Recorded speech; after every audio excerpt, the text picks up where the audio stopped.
Institute of marine sciences के तलबा ने मुनफरिद बैंडेज तैयार करके सबको हैरान कर दिया। नई बैंडेज मछली की खाल से तैयार की गई है, जो कि आग से झुलसने वाले अफराद के जख्म भरने के लिए बेहतरीन है। असिस्टेंट प्रोफेसर शोबा मैरीन साइंसेज भी तलबा की नई जिद्दत पर मुतमईन दिखाई दी। इस मछली को अपनी लेबोरेटरी में कल्चर किया है।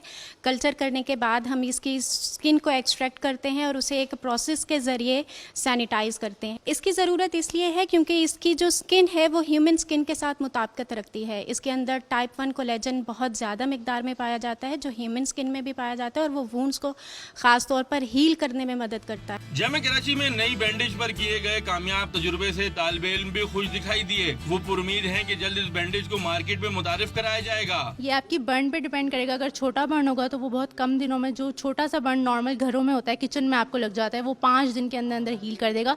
स्कार भी ये रिमूव कर देगा आपका। 2 साल से हम लोग आ रहे हैं, रोज तकरीबन इस पे काम कर रहे हैं, इस पे रिसर्च कर रहे हैं। घर पे भी अभी भी इनिशियल स्टेजेस पे इस पे और काम होगा, तो आकर ये कमर्शियल लेवल पे हमारे पास तैयार होगी। इन सारे प्रोसेस को टैकल करना भी एक बात है, तो उसके लिए हमें तकरीबन 1 साल का टाइम तो चाहिए। पाकिस्तान में टैलेंट की कमी नहीं, बस इसे रोशनास कराने के लिए मुनासिब रहनुमाई की जरूरत है। कैमरामैन नादिर हसन के साथ सैयद वसीम, डॉन न्यूज़, कराची।